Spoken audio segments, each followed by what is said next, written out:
Listo, vamos a comenzar de nuevo.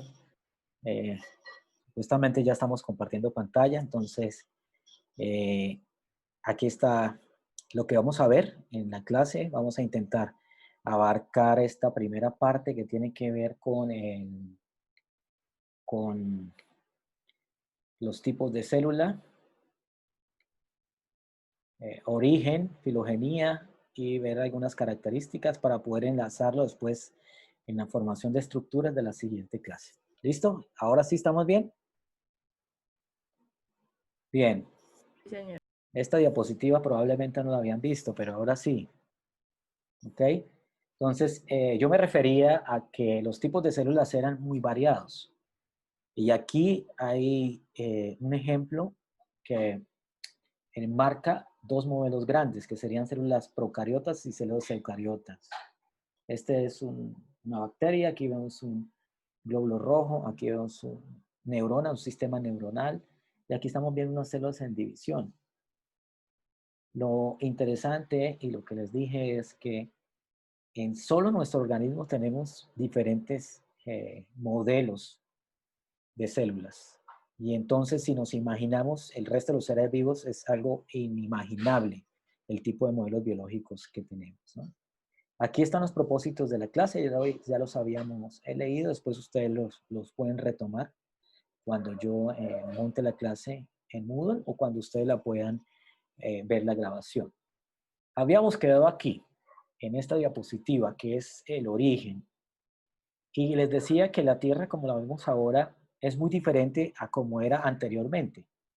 Como la vemos ahora, es consecuencia de una serie de procesos que se dieron durante muchos millones de años en la Tierra. Y eso es lo que queremos ver hoy y ver cómo esa lógica de ese proceso nos va a dar unas respuestas interesantes en cuanto a estructura y forma de la célula. Vamos a ver. Ahora esto no anda. En esta diapositiva, ¿sí la están viendo? Perfecto. Están resumidas diferentes teorías y digamos que creencias o algunas personas las llaman especulaciones sobre cómo fue el origen de la vida. Y coloco aquí entre estas comillas, teorías, porque realmente no son teorías. Si ustedes van al concepto de lo que es una teoría, ustedes van a ver que una teoría tiene que ser probada, o sea, tiene que ser sometida a lo que nosotros conocemos como el método científico. O sea, tiene que encontrar una forma donde uno refute o pruebe. Entonces, en este caso, realmente no podemos hablar a término estrictamente de que son teorías, más bien especulaciones de cómo fueron el origen de la vida. Entonces, aquí vamos a ver varias opciones y obviamente tengo que iniciar con la más común, una de las más comunes, ¿no? Que es la del creacionismo, donde dice que Dios creó todo lo que nosotros vemos. Y esto lo podemos ver en los relatos que hay en el Génesis, que está escrito alrededor de 14 años, 14 siglos antes de Cristo, ¿no? Entonces hay una explicación, digamos que no científica de cómo se originó la vida, más bien una explicación para una gente de esa época, donde pues se cuenta o se narra cómo fue que Dios creó todo lo que nosotros vemos, ¿sí? Después podemos ver otra también relatada que tiene que ver con algo que ustedes tal vez escucharon en la escuela, que se llama la generación espontánea, ¿sí? La generación espontánea es interesante porque, ahorita nos parece un poco eh, hasta chistosa y yo diría que algunos hasta ridículo pensar en la generación espontánea, ¿no? Pero para la época, Aristóteles, y antes de Aristóteles estaban los griegos, los presocráticos, tal vez ustedes ya los escucharon, si no los escucharon es bueno que los vean. Encontramos a las primeras personas que quisieron encontrar una explicación diferente a la teoría del creacionismo. Entonces, si me entienden, la teoría del creacionismo pues les satisfacía a un grupo de personas religiosas, pero pronto no satisfacía a estos griegos que querían tener una explicación diferente a la creacionista. Digamos que una explicación más metodológica de cómo fue el proceso. De todas maneras, en esta época, Aristóteles decía que todo lo que nosotros conocemos como vida se podría originar en cualquier momento y en cualquier lugar. Entonces, un ejemplo que ustedes van a ver en Wikipedia, en cualquier lugar que entren sobre la generación espontánea, es que si se dejaba una camisa sucia, podían aparecer ratones. O en una media sucia, podían aparecer otro tipo de organismos. Lo que es claro es que para esa época se hablaba de organismos macroscópicos. Entonces esto se aplicaba para un ratón o para una cucaracha, pero no para individuos microscópicos. Sí, esta es la generación espontánea. La vida se origina en cualquier momento y en cualquier lugar. Es bien, bien interesante. Sobre todo porque si ustedes ven aquí, esta teoría viene de Aristóteles, digamos que más formalizada, y viene un proceso muy largo hasta que aparece Louis Pasteur. Louis Pasteur es el que le pone fin a esta teoría de la generación espontánea mediante un experimento donde demuestra que la vida no se origina en cualquier lugar ni se origina en cualquier momento, sino que la vida se origina en un proceso bastante complejo, que vida solo se origina a partir de vida, ¿sí? Básicamente, y lo vamos a ver ahorita en un video, en un resumen, sobre cómo fue este debate. Lo interesante es que desde Aristóteles hasta acá tenemos casi 2000 años de personas debatiendo fuertemente, inclusive sobre si la generación espontánea era verdad o no. Inclusive podemos ver que el proceso donde se debate sobre la generación espontánea va desde lo que podían ver los griegos, que no tenían microscopio, hasta lo que podían ver las personas cuando se creó el microscopio, porque entonces ya se veían microorganismos a través de las lupas, digamos, rudimentarias que tenían en la época. Entonces la generación espontánea sufre un proceso bastante largo que lo veremos. Entonces, Louis Pasteur se acaba con la generación espontánea, digamos que no acaba, sino que refute de argumentos para generar una nueva especulación o teoría que se llama la teoría de la biogénesis. Simplemente de que nosotros, la vida se origina de un proceso biológico altamente complejo y que no aparece de la nada. Posteriormente aparecen 4 personajes en la historia. Aquí vemos el primero es un ruso que es Alexander Oparin. Probablemente ustedes también lo escucharon en la escuela. Y tenemos John Haldon, que estos dos personajes comienzan a hablar de que la vida se origina de un proceso evolutivo, pero un proceso evolutivo desde el punto de vista químico, ¿sí? Lo interesante de estos dos personajes, inclusive aquí Haldane, que él ya hablaba desde el punto de vista genético, también involucrando que la evolución de los seres vivos tenía ese componente, el componente genético, y que ese componente genético era responsable de toda esa diversidad que nosotros podemos ver en este momento. Luego aparecen casi por la misma época, para que ustedes vean que esta teoría, que es una de las más aceptadas, es contemporánea con esta persona. Desaparece Harold Urey y Stanley Miller. Estos son dos norteamericanos.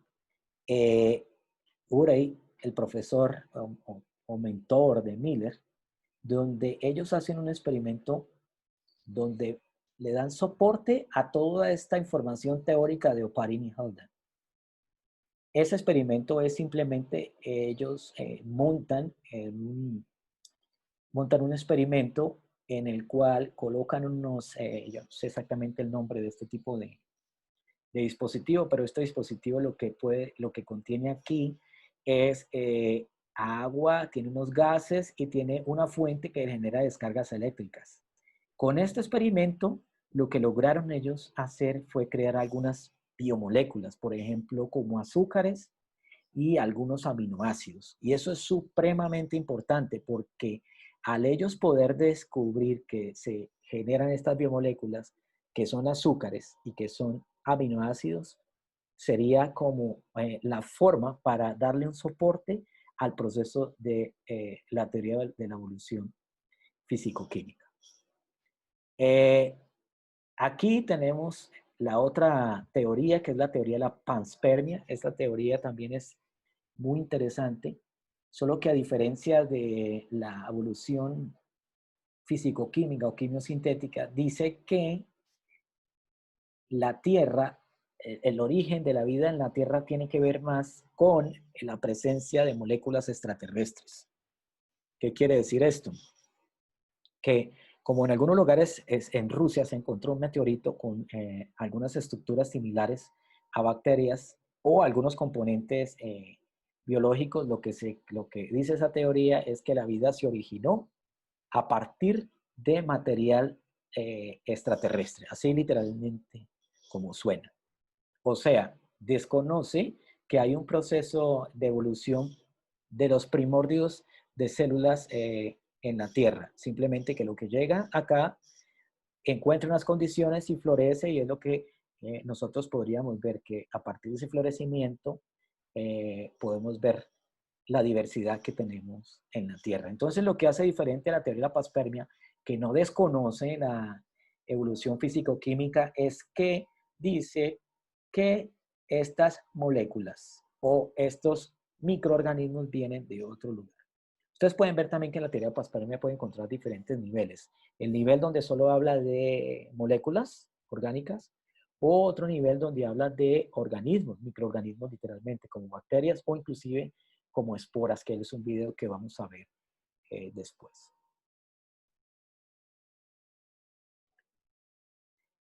Vamos a ver un video aquí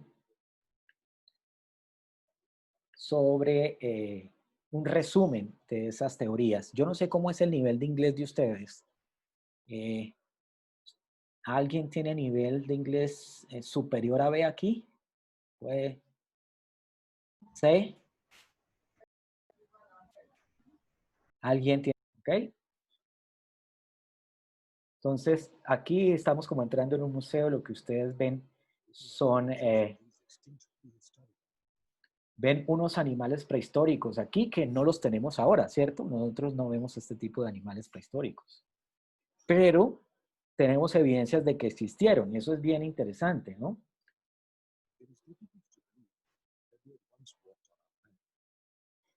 Y además de eso, vemos otro tipo de animales muy diferentes a los anteriores.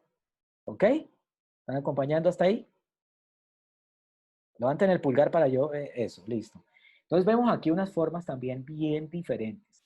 Muchas no existen más, muchas no existen más en la Tierra, y es a veces como difícil uno decir, bueno, pero ¿qué pasó aquí, no? Entonces, en este video nos va a explicar ese proceso, porque ya no existen también.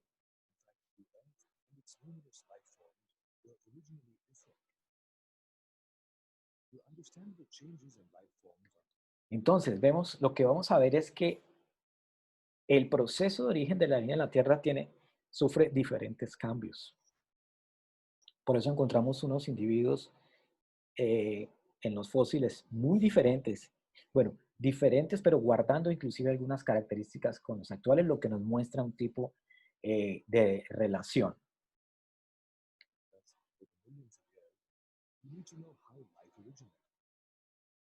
Pero, como quiera que nosotros deseemos ver esto, para entender cómo fue el origen de la vida de la Tierra, de los seres vivos, necesitamos entender cómo es el origen de la Tierra.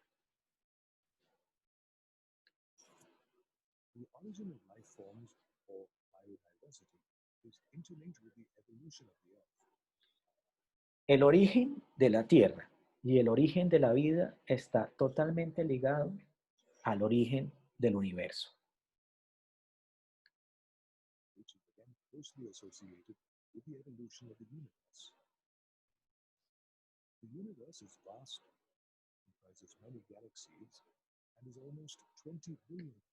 Entonces, lo que vemos aquí, como les decía, el origen de la Tierra y el origen de los seres vivos, lo tenemos que ver ligado al origen del universo.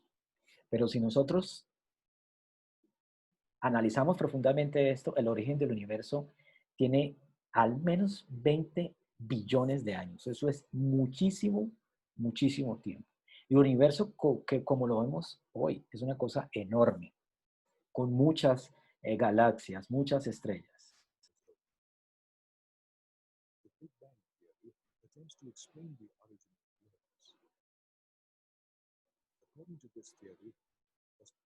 En este caso, vamos a relacionar el origen de la Tierra con el origen del universo de acuerdo a la teoría del Big Bang. Mire que lo que nosotros hablamos ahorita en esas teorías o creencias son teorías del origen de los seres vivos, teoría de cómo se creó la vida en la Tierra, pero no exactamente ligadas a lo que vamos a mostrar ahorita con el origen del universo, que es la base para que podamos entender qué es lo que tenemos hoy en la Tierra.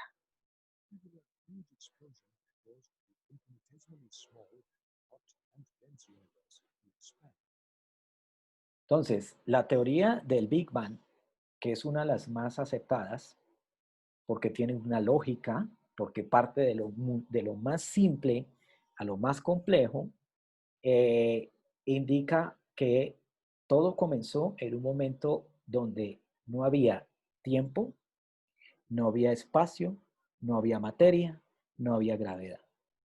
Simplemente la teoría apunta que en ese momento muy especial había como una especie de microuniverso, como en algunos videos ustedes van a ver cuando entran a estudiar esto, que el universo era tan pequeño como la punta de la cabeza de un alfiler, pero con unas presiones constantes sin tener materia. ¿Qué quiere decir eso?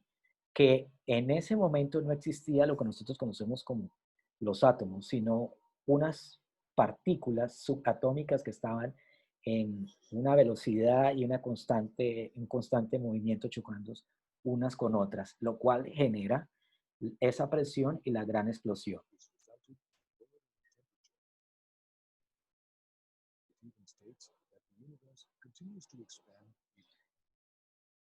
Después de esa gran explosión, sufren diferentes eventos que no los vamos a hablar acá. Pero eh, lo que surge en este momento es, ya le voy a dar la palabra, es que el universo explota y así como ustedes ven que explota, imagínense una explosión, esas partículas avanzando, van avanzando. Y en ese avance nosotros vamos a entender que se crea lo que vemos hoy. Se crea la materia, se crea diferentes elementos que ustedes también van a ver en la tabla periódica, hasta poder ver la complejidad que tenemos acá. Tiene la mano levantada Esteban, por favor, dime.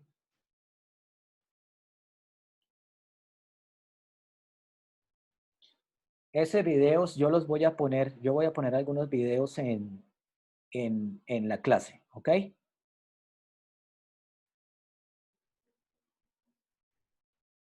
Miguel, dime. Bueno, profe, es como una información que me gustaría comentar sobre este momento porque me parece muy bonita y es que justo después de que el Big Bang sucediera, bueno, justo después no, millones de años después, empezaron a aparecer las primeras y en su interior, con el nacimiento y la muerte de las estrellas, empezaron a aparecer los nuevos elementos. Como se sabe hoy en día, las supernovas al explotar generan elementos bastante pesados. Hierro, boro, cromo, todo ese tipo, todos los elementos que conocemos hoy en día en la tabla periódica nacieron precisamente en el corazón de una estrella muriendo.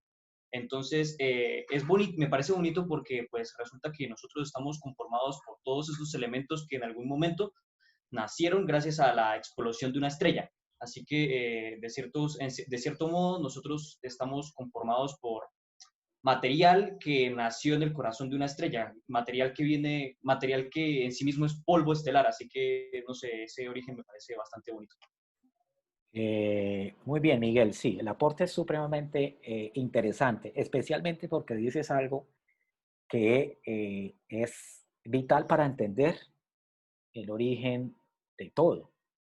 Dices que los elementos de la tabla periódica nacen en la explosión de una estrella. Realmente no es en la explosión de una estrella, es en el proceso de creación del universo. ¿sí? Uno a uno, los elementos se originan en esto. ¿Y cómo se originan?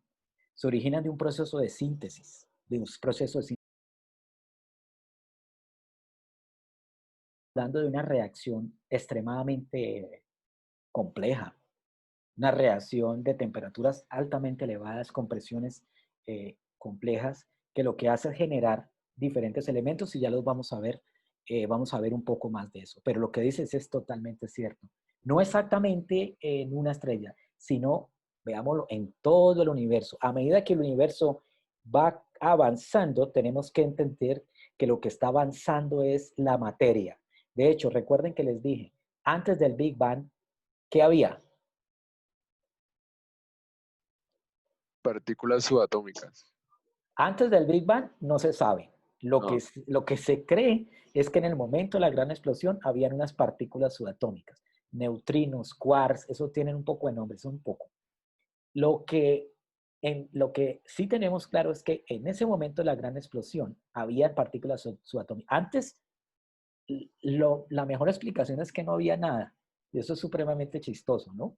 Porque parece como la generación espontánea. Pero a medida que se da la gran explosión, comienza un proceso de evolución química, ¿sí? El universo comienza a expandirse y así como se expande, comienzan a crearse las condiciones para que tengamos estrellas, para que tengamos constelaciones y a su vez los sistemas solares como el de nosotros, donde está la Tierra dentro de la Vía Láctea.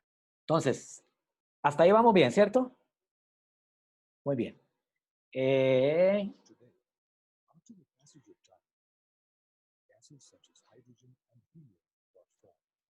Entonces, miren lo que tenemos acá. O sea, aquí no hemos avanzado todavía hasta el final del Big Bang. Simplemente estamos avanzando un poco en el tiempo, que ustedes ya vieron que cuando hablamos del origen del universo estamos hablando de 20 billones de años. Es muchísimo tiempo.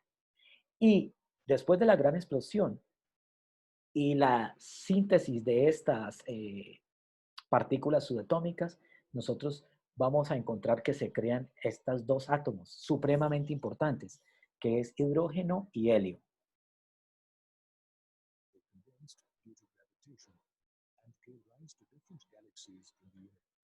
Después de que se crean esto, eso genera también otra reacción en cadena. De hecho, que ustedes ven que la bomba atómica tiene helio, ¿sí? Y eso es precisamente porque ese proceso de necesitar la creación de una fuerza de energía necesita estos dos elementos. Entonces, después de que se crean estos elementos, comienzan a crearse más elementos y lo que nosotros tenemos que entender es que lo que vemos es materia. Al crearse la materia, podemos hablar que vienen los siguientes pasos, que es crear esto que estamos viendo acá, que ya son las galaxias. Y comienza la condensación y comienza la formación de planetas. ¿Cierto? Porque todo lo que es ese polvo cósmico lo que va a hacer es que por gravedad se va a unir, ¿sí? Se va a unir y es lo que nosotros podemos ver hoy en día.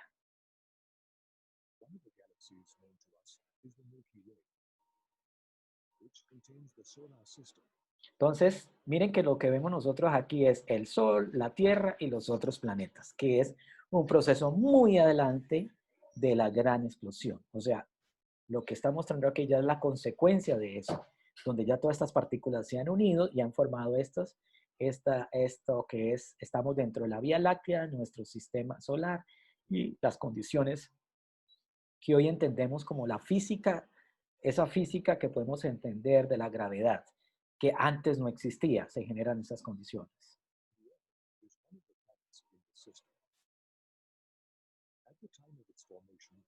Entonces, esta parte del video hasta lo que nos muestra la importancia que tiene el Big Bang en la formación de la Tierra, pero entendiendo que vienen unos procesos lógicos, procesos que lo podemos llamar procesos parsimoniosos.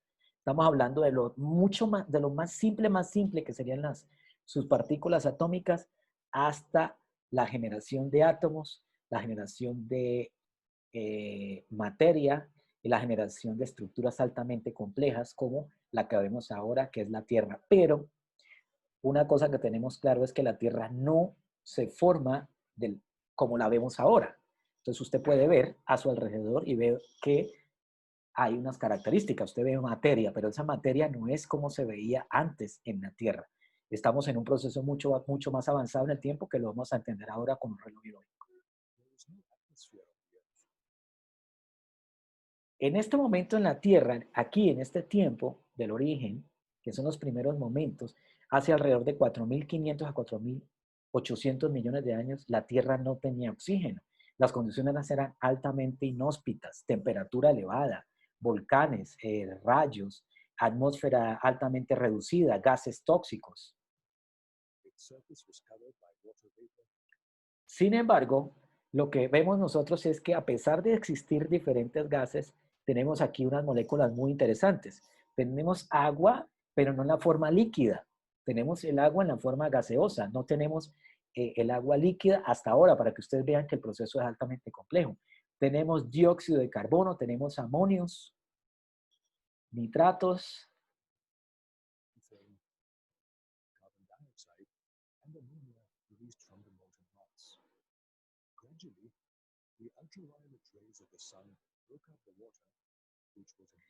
¿Qué es lo que pasa? Aquí se da una reacción supremamente interesante con las moléculas de agua. Esas moléculas de agua que están en estado gaseoso, esas condiciones de ese momento lo que hacen es, yo no sé si decir quebrar, digamos que separar estos átomos. Y lo que vemos aquí es hidrógeno y oxígeno molecular. Entonces el hidrógeno separado del oxígeno.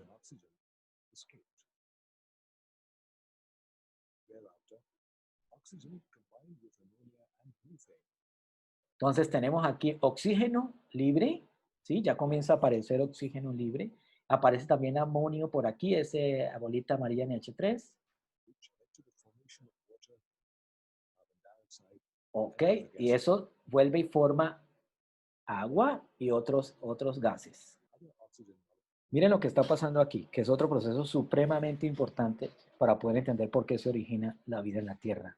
Esas moléculas que estábamos viendo libres como oxígeno, molecular, hacen una reacción. Y esa reacción lo que me está creando es la capa de ozono. Esa capa de ozono es vital para nosotros hoy, los seres vivos, porque lo que hace es generar una barrera, aquí dice ozone layer, esa barrera va a cubrirnos de un tipo de rayos que son altamente dañinos para nosotros.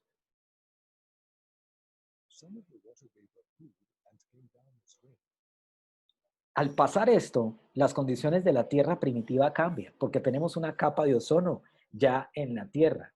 Tenemos otro tipo de reacciones internas y miren, tenemos uno de los eventos más espectaculares que es que tenemos ahora sí agua líquida cayendo a la Tierra.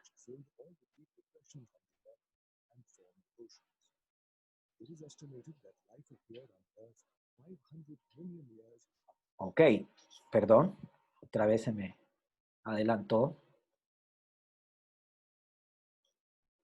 Segundo. Aquí. Entonces, lo que vemos es que en el proceso en el que vamos, se origina agua, lluvia. Esa lluvia lo que va a originar es lo que nosotros conocemos hoy como los mares, grande abundancia de mar. Y en el mar es que nosotros vemos que se da el origen de los primeros seres vivos. ¿Ok? ¿Hasta ahí? Perfecto. Entonces, miren que hasta ahora vamos en un proceso lógico. No aparece un ser vivo de una forma abrupta, sino que viene en un proceso gradual, paso a paso, condiciones cambiando, ¿sí? Inclusive, cuando nosotros hablamos de estos primeros seres vivos, tenemos que entender que estos primeros seres vivos no eran iguales a los que vemos hoy. Inclusive, cuando teníamos abundante agua, teníamos un tipo de seres vivos, porque ya han cambiado las condiciones. Antes de eso, debimos tener otro tipo de organismos capaces de soportar condiciones altamente inhóspitas, ¿sí? atmósfera reductora, gases, metano, en fin. Otro tipo de organismos que tuvieran la capacidad de tomar nutrientes de esas condiciones. Serían nuestros primeros organismos. Que después de que cambian las condiciones, vienen otros organismos que se logran adaptar a estas nuevas condiciones, que tienen nuevas opciones, o de pronto desde el proceso adaptativo, una mejor adaptación al cambio. Pero entonces lo que quiero decir es que estos individuos antiguos podían alimentarse de una forma muy diferente. Inclusive podemos hablar de que los primeros organismos tenían que tener eran organismos anaerobios. ¿Ok? Bien. Entonces aquí vamos a ver nuevamente las teorías. ¿Sí? Las teorías que respaldan el inicio de la vida en la Tierra. Aquí hablamos de la paspermia, generación espontánea, biogénesis y evolución química. Aquí en este video no tocan digamos que la creencia religiosa, porque pues digamos que no está interesado en mostrar desde el punto de vista científico, que es nuestro interés en este curso, de cómo puede haber una explicación satisfactoria para nosotros de cómo los individuos se están creando. ¿Ok? Some of them are panspermia, spontaneous generation, biogenesis, and chemical evolution. Panspermia is the oldest theory founded by Newton. It explains that units of life called spores were transferred. Ok, miren, la teoría de la paspermia, simple. En este video está hablando de una espora que llega a la Tierra y que llega a la Tierra, no dice exactamente en qué condiciones, pero de acuerdo a las diferentes opciones de la teoría de la paspermia, podemos verla que puede haber llegado en diferentes estados de la Tierra. Panspermia assumes that seeds of life exist all over the universe. Ok, entonces simplemente en este caso, esta espora llega y coloniza la Tierra porque encuentra las condiciones ideales para poder crecer. Pero podemos ver que no necesariamente tuvo que haber sido una espora, pudo haber sido una bacteria o pudo haber sido las moléculas primordiales, ¿sí? Moléculas primordiales que encontraron las condiciones en ese momento de la Tierra, pudieron reaccionar y generar otro tipo de moléculas. Therefore, the life on Earth may have originated after one such seed was deposited on the Earth from somewhere in the universe. This theory generates much interest even today. Another belief was that Entonces, esa teoría de la paspermia es una teoría que todavía pues tiene eco y puede ser que esto haya ocurrido de esa forma. La cuestión es que la teoría de paspermia pues no nos soluciona un problema eh, para nosotros, simplemente nos pasa el problema para otro lugar diferente de la Tierra, porque igual nos interesa saber cómo se originó la vida. La teoría de paspermia nos dice que aquí simplemente llegó algo que ya había tenido un paso avanzado. Y no nos dice, bueno, ¿y cómo se generó esa molécula o esa espora en otro lugar? ¿Ok? ¿Me entienden lo que les quiero decir? Esa es la situación con la teoría de la paspermia. La otra es la que ya hablamos de la generación espontánea. No, life arose from inanimate things. The theory of spontaneous generation assumed that life came out of non-living, decaying, and rotting matter, such as stones, straw, and mud. Even famous Greek entonces, aquí lo que está mostrando es que, como les decía, la generación espontánea se origina en cualquier momento y en cualquier lugar. Inclusive, si nosotros hablamos, vemos, aquí usted no alcanzan a escuchar por el sonido, pero habla de mat, que es como barro. Ese barro, inclusive de barro, se puede generar la vida. Pues claro, y en este momento, si usted ve un lugar donde hay barro, usted toma una muestra, la mira a un microscopio, ¿qué es lo que va a ver? Va a haber microorganismos, ¿cierto? Va a haber vida ahí. Entonces, ese barro aparece porque llueve. Entonces, para que ustedes tengan en la cabeza cómo la generación espontánea en ese momento fue admitida, acaba de llover, hay barro, se generó vida. Pero la situación es que la vida no se generó porque cae la lluvia en ese momento, sino porque la vida ya preexiste, ¿sí? Se dan las condiciones para que tengamos ahí, las condiciones para que estos organismos puedan sobrevivir o se dividan y se proliferen. pero no realmente para que aparezcan de la nada, como dice la generación espontánea. Thinker and philosopher Aristotle believed in this theory. In fact, this theory was used to explain even Anton von Leeuwenhoek's. Entonces, Aristóteles, como les decía, fue digamos, el que le da el soporte. Y también Anton von Leeuwenhoek. Es muy importante porque Anton von Leeuwenhoek Findings of animal fluids using the simple microscope. tiene mucho que ver con esto, debido a que en ese momento fue la época donde se originó el microscopio. Y él, con el microscopio, pudo ver que habían otros animales extremadamente pequeños. Muy diferente a lo que veían los griegos. Los griegos solo veían algo grande. Ya cuando este hombre aparece en escena, ya las cosas cambian. Porque además de ver estos animales, organismos grandes, ahora hay que entender cómo se da el proceso en estos organismos que son microscópicos. Some scientists, such as John Needham, supported the theory of spontaneous generation by conducting some experiments.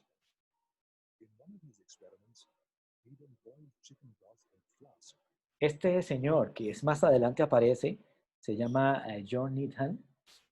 Él da soporte a la teoría de la generación espontánea, porque ya había comenzado un debate para poder entender eso. Inclusive ya se llegó un momento donde eso ya no se podía aceptar para organismos grandes, ¿sí? O sea, me refiero a organismos macroscópicos, pero para organismos microscópicos era aceptado, que ahí es donde entra John Needham para demostrar esto con este experimento. And then cooled it to room temperature in an open container. Later, he sealed this container. After a few days, he observed a few microbes in it. Entonces, mire, a pesar de que Needham coloca este frasco a una temperatura, no lo coloca a una temperatura suficiente. Recuerden que les digo que había un debate para poder refutar la generación espontánea. Ya había personas que decían que eso no era así de simple y que debería haber una forma de mostrarlo. Needham lo que hace es hervir esto y demostrar de que no se mueren, de que los microbios aparecen, pero realmente aparecen no es porque haya matado todo, sino porque quedan algunos ahí y las condiciones hacen que vuelvan y crezcan. Pero para los ojos de ellos en ese momento era como si apareciera nuevamente vida, inclusive porque parte de esto tiene que ver con el aire, ¿no? De algunas partículas que podían entrar y contaminar el frasco. Some life force had brought about the spontaneous generation in the chicken broth. Lo que es en Needham es que hay una fuerza especial. Esa fuerza especial es lo que genera estos individuos, ¿sí? O sea, Needham no dice, no, es que acá ya hay unas células o hay algo hay otras partículas en el ambiente, ¿sí? O esporas o bacterias, en fin, que es lo que hace que se contamine. Simplemente él no veía eso de esa forma, obviamente porque no lo tenía como verlo, venía de una tradición. Simplemente lo que veía es que nuevamente aparecía de la nada la vida microscópica. The theory of spontaneous generation was in vogue until a German biologist, Rudolf Virchow, challenged it with his theory called omnis cellula acellular, which expounded that living cells can arise from pre-existing cells. Aquí es bien interesante porque Virchow, que tiene que ver mucho también con las explicaciones modernas que entendemos hoy sobre división celular, lo que dice es que no, eso no puede ser así. Lo que debe ser es que una célula proviene de otra célula. Y es lo que está mostrando esta figura. Es una célula dividiéndose de otra. O sea, esta célula que estaba ahí no aparece de la nada, sino que hay un proceso de división y de crecimiento. He could not prove this theory of biogenesis. Later on, Louis Pasteur, in his experiments, proved the theory of biogenesis and forever silenced the advocates of spontaneous generation. In his experiment, he used pre-sterilized sealed flasks with killed yeast. These flasks did not show any signs of life. On the contrary, in another flask, he exposed killed yeast to air. Surprisingly, Entonces, aquí, en ese experimento, que también es muy conocido por todos, imposible que ninguno de ustedes no lo conozca, Louis Pasteur hace un experimento controlado Controlado quiero decir es con tratamientos. Aquí coloca un frasco con unas condiciones, aquí coloca otro frasco con otras condiciones, un frasco tapado, otro no tapado. Básicamente, no es este el frasco que utiliza porque lo que utilizó fue un frasco que tenía un cuello de ganso. Y ese cuello de ganso lo que hacía era generar una condición donde este caldo que estaba aquí no entraba en contacto con el aire, ¿ya? Entonces, este experimento él lo montó similar al de Ninhan, pero colocó a hervir a una temperatura alta suficiente para matar lo que encontraba. ¿Qué pasa? Que mientras el frasco estuviera tapado en el cuello de botella, en ese cuello de botella, y no estuviera en contacto con las partículas de afuera, donde podían estar las esporas, donde podían estar los otros organismos y entrar y colonizar ahí, no pasaba nada, se mantenía vivo. Pero si se abría, rápidamente se colonizaba, lo que realmente le pone un sello a la generación espontánea y la refuta. Juan Aristizábal, dime. Sí, profe, la pregunta venía desde la parte del video donde se menciona que empieza a haber agua líquida. Mi pregunta es, ¿por qué es importante el agua líquida? Ya sabemos que a partir del agua es donde se forman los primeros microorganismos y todo lo demás del proceso evolutivo. Pero ¿qué fue lo que marcó la diferencia entre ese ambiente líquido y el ambiente pues gaseoso que se podía presentar antes? Además de que obviamente eran unas condiciones muchísimo más inhóspitas para la vida. Si se explora la posibilidad de que antes hubieran podido haber organismos que toleraran esas condiciones, ¿por qué florecieron en el agua? ¿O no fue el agua, perdón, en el líquido, pues, y no antes? Bueno, esa pregunta es interesante porque nos ayuda a aclarar varias cosas. Lo primero es que eh, antes de tener agua líquida, ¿sí? Antes de ver mares, sí deberían existir algunos organismos. Y esos organismos muy diferentes a los que conocemos ahora. Organismos que tenían que soportar unas condiciones diferentes.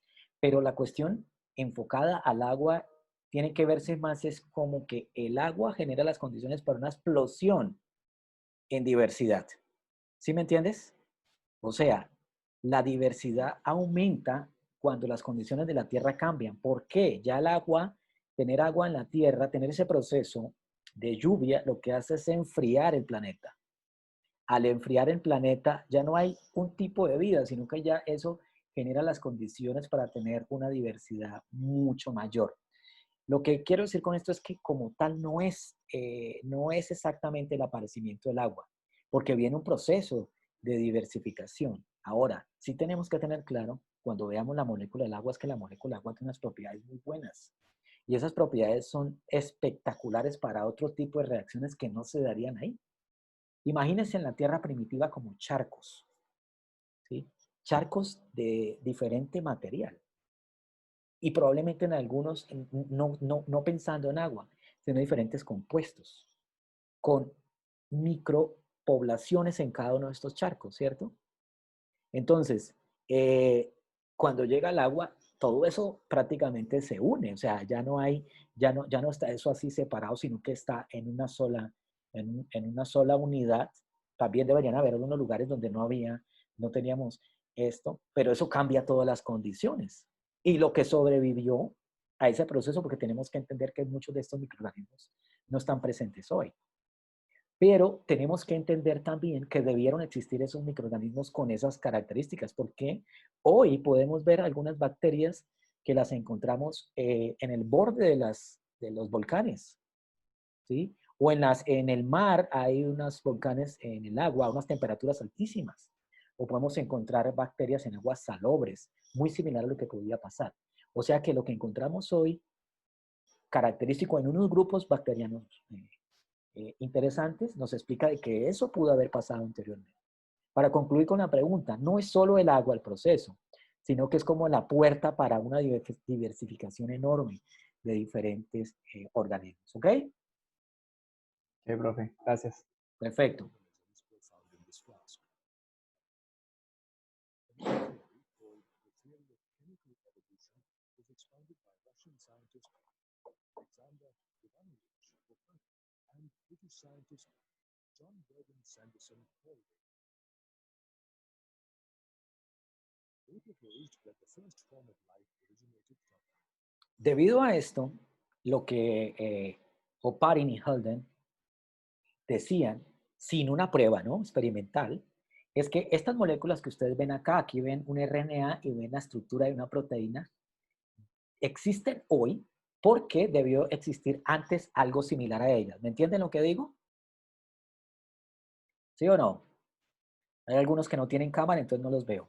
Entonces, al no ser, al tener ellos como claro, esto tiene que ver con algo preexistente. Entonces comienzan a formular de que la Tierra generó los cambios también en la composición química de las moléculas y esas moléculas tuvieron que generar primero moléculas preexistentes, digamos que moléculas primitivas para lo que conocemos hoy en cuanto a estas estructuras, que lo vamos a ver mejor relacionado cuando hablemos del componente químico de la célula. Esteban, dime.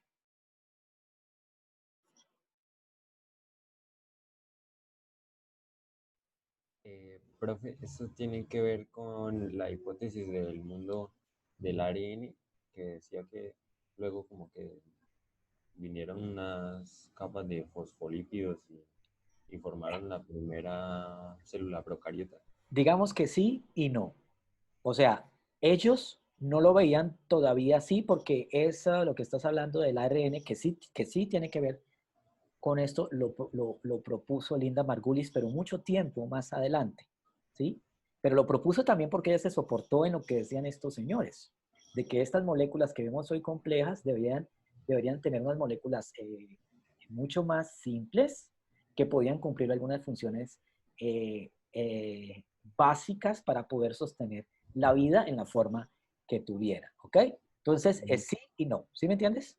Pero entonces, o sea, esas moléculas a las que se refieren es a los nucleótidos. No solo a los nucleótidos, no solo a los nucleótidos. Estamos hablando a todo tipo de biomoléculas. Por ejemplo, si estamos hablando aquí vemos los dos ejemplos. Tengo yo una ARN y tengo estructura en la proteína de tercera dimensión. ¿Será que los primeros organismos tenían esta estructura tan compleja? Sí, que esto puede ser una enzima. ¿Y cómo podrían tener una enzima tan compleja estos individuos, estos organismos que están apenas creándose? Entonces, lo mismo, esa pregunta la podemos ver más adelante. ¿Será que el primer ácido nucleico era un ARN simple o un ADN? Y mucho más complejo porque para yo poder tener esta proteína, yo tengo que tener una lectura de ADN, ARN para poder tener esa proteína. Entonces, resulta una situación bastante compleja porque a primera instancia yo digo, los seres vivos tienen ADN y ARN, pero los organismos primitivos tendrían un ADN, que es una molécula mucho más compleja que un ARN, es poco creíble, ¿cierto? Sí. Sí, entonces, por eso te digo que tiene relación y no, pero lo vamos a ver un poquito más adelante, ¿bien? Ah, vale, gracias. ¿Ok? such as RNA and protein. He also pointed out that the birth of life was Entonces, simplemente lo que quería mostrar con este video es el resumen de todas las teorías, porque ya tenemos que salir del aula. Y vamos a quedar aquí en esta, pero voy a finalizar. Aquí vemos el Big Bang, ¿cierto? Estamos viendo el origen del Big Bang, que ya sabemos que es un proceso que viene de un momento muy especial en la historia del universo, que genera una reacción en cadena que avanza actualmente y que en un momento, ya no digamos que finalizando, porque sabemos que todavía continúa, si en un momento parecido al presente tenemos la formación de la Tierra y que la Tierra no se originó de la misma forma que la vemos ahora. O sea, vemos un proceso igualito aquí. Ese proceso de lo muchísimo más simple desde el punto de vista estructural hasta lo mucho más complejo que vemos acá, que es la Tierra organizada con unas condiciones adecuadas para sostener la vida de diferentes formas.